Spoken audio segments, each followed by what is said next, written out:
ಸುವರ್ಣಪ್ರಭ ವಾರ್ತೆಗಳಿಗೆ ಸ್ವಾಗತ. ವಾರ್ತೆಗಳು ಓದುತ್ತಿರುವವರು ಯತ್ಕರ್ ಜೈನ್. ಮುಖ್ಯಾಂಶಗಳು: ಬೆಂಗಳೂರಿನ ರಂಗಸಂಪದ ಕಲಾ ತಂಡದಿಂದ ನಾಡಿನ ಖ್ಯಾತ ಶ್ರೇಷ್ಠ ಚಲನಚಿತ್ರ ನಟಿ, ಕಿರುತೆರೆ ನಟಿ, ರಂಗಭೂಮಿ ಹಿರಿಯ ಕಲಾವಿದೆ ಉಮಾಶ್ರೀ ಅವರ ಅಭಿನಯದಲ್ಲಿ ಸಾಗರದ ಕಾಗೋಡು ತಿಮ್ಮಪ್ಪ ರಂಗಮಂದಿರದಲ್ಲಿ ಜನವರಿ 10ರಂದು ಶನಿವಾರ ಸಂಜೆ 7 ಗಂಟೆಗೆ ಶರ್ಮಿಷ್ಠೆ ಎಂಬ ಏಕಪಾತ್ರಾಭಿನಯದ ನಾಟಕ ಪ್ರದರ್ಶನವಿದೆ ಎಂದು ರಂಗ ತಂಡದ ಪ್ರತಿಭಾ ಎಂವಿ ಹೇಳಿದರು. ಕರ್ನಾಟಕ ರಾಜ್ಯ ದಲಿತ ಚೇತನ ದಿವಂಗತ ಲಕ್ಷ್ಮೀನಾರಾಯಣ್ ನಾಗಾವರ್ ಅವರ ಪುಣ್ಯಸ್ಮರಣೆ ಪ್ರಯುಕ್ತ ಜನವರಿ 12ರಂದು ತೀರ್ಥಹಳ್ಳಿಯಲ್ಲಿ ಬುದ್ಧನ ಕಡೆಗೆ ದಲಿತ ಸಂಘರ್ಷ ಸಮಿತಿ ನಡಿಗೆ ಎಂಬ ರಾಜ್ಯ ಮಟ್ಟದ ಜನಜಾಗೃತಿ ಸಮಾವೇಶ. ಸಾಗರದ ಶ್ರೀ ಮಾರಿಕಾಂಬಾ ಜಾತ್ರಾ ಪೂರ್ವಭಾವಿ ಪಟ್ಟಣದ ಹೃದಯ ಭಾಗದಲ್ಲಿನ ರಸ್ತೆ ಚರಂಡಿಗಳ ತುರ್ತು ಡಾಂಬರೀಕರಣ ಕಾಮಗಾರಿ. ಶಿವಮೊಗ್ಗ ಜಿಲ್ಲೆಯಲ್ಲಿ ಮಹಿಳೆಯರ ಜಾಗೃತಿ ಮೂಡಿಸಲು ಜಿಲ್ಲೆಯಲ್ಲಿ ಅಕ್ಕಪಡೆ ರಚಿಸಲಾಗಿದೆ ಎಂದು ಜಿಲ್ಲಾ ರಕ್ಷಣಾಧಿಕಾರಿ ನಿಖಿಲ್ ಬಿ ಅವರು ಹೇಳಿದರು. ವಾರ್ತೆಗಳು ಮುಂದುವರಿಯುತ್ತೆ, ನೀವು ನೋಡ್ತಾ ಇರಿ. ಬೆಂಗಳೂರಿನ ರಂಗಸಂಪದ ಕಲಾ ತಂಡದಿಂದ ನಾಡಿನ ಖ್ಯಾತ ಶ್ರೇಷ್ಠ ಚಲನಚಿತ್ರ ನಟಿ, ಕಿರುತೆರೆ ನಟಿ, ರಂಗಭೂಮಿ ಹಿರಿಯ ಕಲಾವಿದೆ ಉಮಾಶ್ರೀ ಅವರ ಅಭಿನಯದಲ್ಲಿ ಸಾಗರದ ಕಾಗೋಡು ತಿಮ್ಮಪ್ಪ ರಂಗಮಂದಿರದಲ್ಲಿ ಜನವರಿ 10ರಂದು ಶನಿವಾರ ಸಂಜೆ 7 ಗಂಟೆಗೆ ಶರ್ಮಿಷ್ಠೆ ಎಂಬ ಏಕಪಾತ್ರಾಭಿನಯದ ನಾಟಕ ಪ್ರದರ್ಶನವಿದೆ ಎಂದು ಸ್ಪಂದನ ರಂಗತಂಡದ ಪ್ರತಿಭಾ ಎಂವಿ ಹೇಳಿದರು.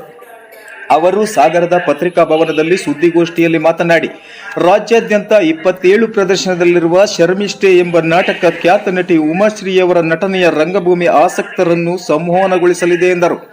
ಶರ್ಮಿಷ್ಠೆ ನಾಟಕವನ್ನು ಬೇಲೂರು ರಘುನಂದನ್ ರಚಿಸಿದ್ದಾರೆ. ಅವರು ಲೇಖಕರಾಗಿ ಕನ್ನಡ ಸಾಂಸ್ಕೃತಿಕ ಜಗತ್ತಿನಲ್ಲಿ ಗುರುತಿಸಿಕೊಂಡಿದ್ದು, ಬೇಲೂರು ರಘುನಂದನ್ 18ಕ್ಕೂ ಹೆಚ್ಚು ನಾಟಕಗಳನ್ನು, 500ಕ್ಕೂ ಹೆಚ್ಚು ರಂಗಗೀತೆಗಳನ್ನು ರಚಿಸಿದ್ದಾರೆ ಎಂದರು.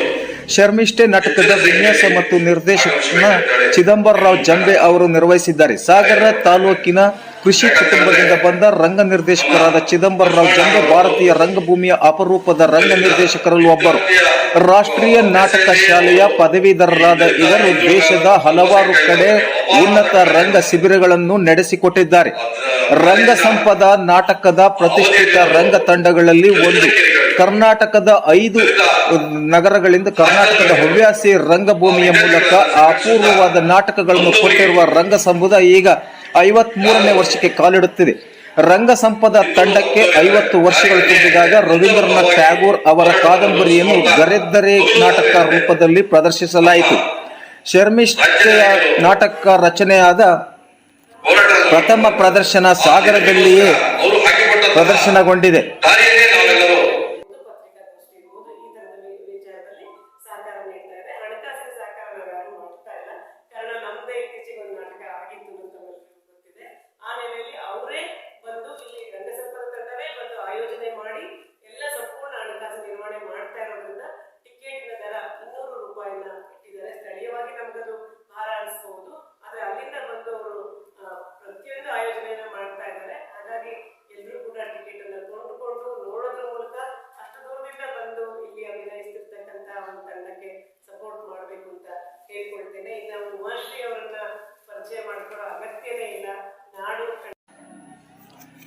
ಕರ್ನಾಟಕ ರಾಜ್ಯ ದಲಿತ ಚೇತನ ದಿವಂಗತ ಲಕ್ಷ್ಮೀನಾರಾಯಣ್ ನಾಗಾವರ್ ಅವರ ಪುಣ್ಯಸ್ಮರಣೆ ಪ್ರಯುಕ್ತ ಜನವರಿ 12ರಂದು ತೀರ್ಥಹಳ್ಳಿಯಲ್ಲಿ ಬುದ್ಧನ ಕಡೆಗೆ ದಲಿತ ಸಂಘರ್ಷ ಸಮಿತಿ ನಡಿಗೆ ಎಂಬ ರಾಜ್ಯ ಮಟ್ಟದ ಜನಜಾಗೃತಿ ಸಮಾವೇಶ ಆಯೋಜಿಸಿದಾಗ ಶಿವಮೊಗ್ಗ ಜಿಲ್ಲಾ ದಲಿತ ಸಂಘರ್ಷ ಸಮಿತಿ ಸಂಚಾಲಕ ಕೆವಿ ನಾಗರಾಜ್ ಹೇಳಿದರು.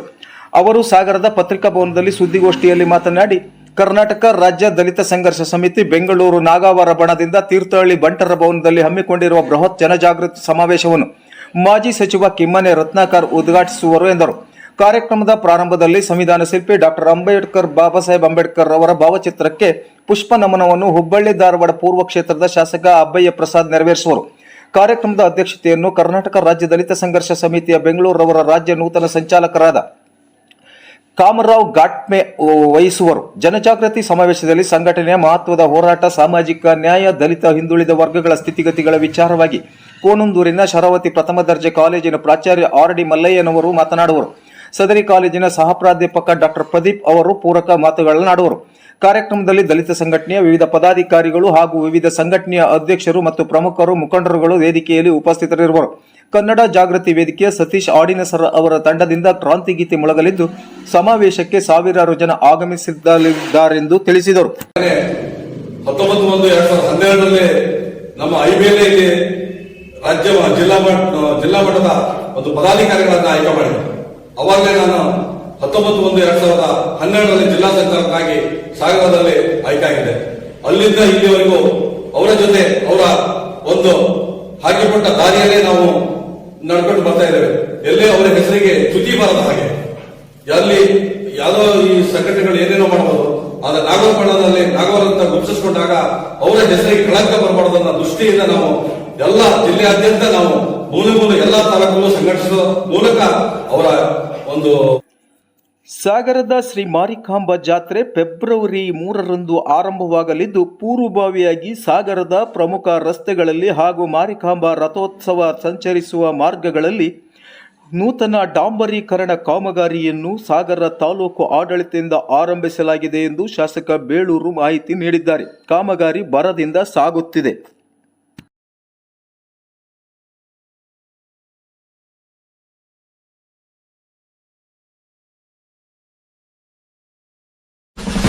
ಮಹಿಳೆಯರ ಸುರಕ್ಷತೆಗೆ ರಾಜ್ಯದೆಲ್ಲೆಡೆ ಬರಲಿದೆ ಅಕ್ಕಾಪಡೆ. ಹೆಣ್ಣು ಮಕ್ಕಳು, ಗೃಹಿಣಿಯರು, ಮಹಿಳಾ ನೌಕರರನ್ನ ಕೆಣಕಿದ್ರೆ ಹುಷಾರ್. ನಮ್ಮ ಕರ್ನಾಟಕ ಸರ್ಕಾರ ಮಹಿಳೆಯರು, ಅದರಲ್ಲೂ ವಿದ್ಯಾರ್ಥಿನಿಯರ ಸುರಕ್ಷತೆಗೆ ಪರಮೋಚ್ಚ ಕಾಳಜಿಯನ್ನ ತೆಗೆದುಕೊಳ್ತಾ ಇದೆ. ಇದಕ್ಕಾಗಿಯೇ ಪೊಲೀಸ್ ಇಲಾಖೆ ಹಾಗೂ ಎನ್ಸಿಸಿ, ಹೋಮ್ ಗಾರ್ಡ್ಗಳನ್ನ ಒಳಗೊಂಡಂತ ಅಕ್ಕಾಪಡೆಯನ್ನ ರಚನೆ ಮಾಡಲಾಗ್ತಾ ಇದೆ.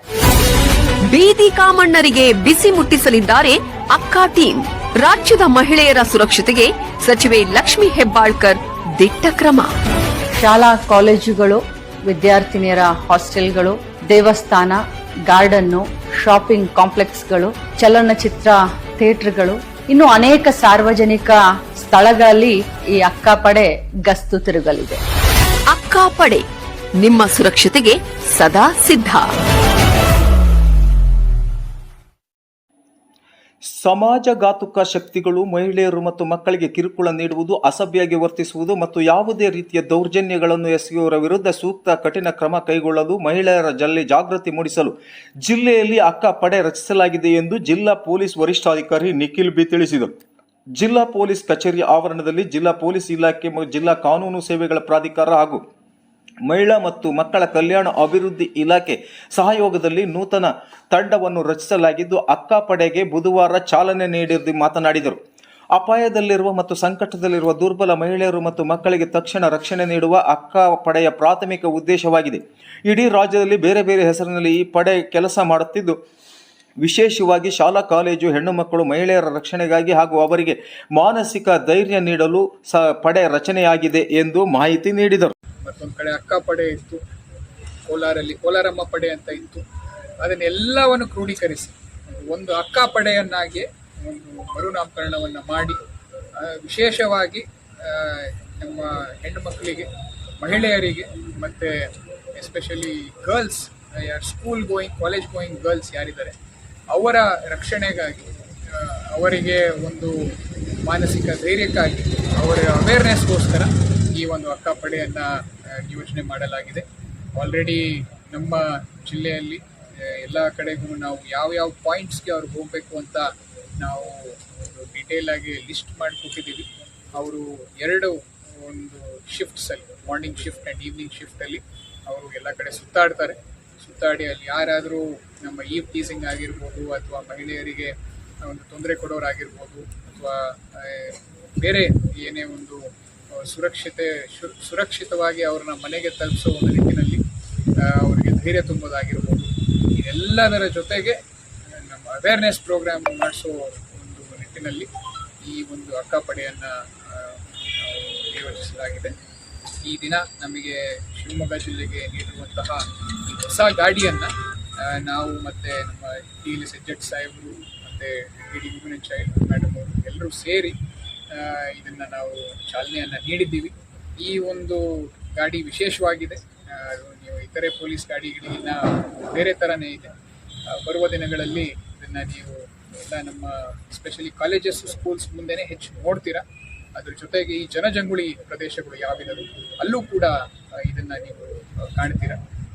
ನಮ್ಮ 112 ಏನಿದೆ ಮತ್ತು ನಮ್ಮ 1098 ಅಂತ ಏನು ಚೈಲ್ಡ್ ಹೆಲ್ಪ್ಲೈನ್ ಇದೆ, ಎಲ್ಲವಕ್ಕೂ ಒಂದು ಮಾಡೆಲ್ ಆಗಿ ನಾವು ಈ ಅಕ್ಕಪಡೆ ವೆಹಿಕಲ್ ಅನ್ನ ಕೂಡ ಯೂಸ್ ಮಾಡ್ತೀವಿ.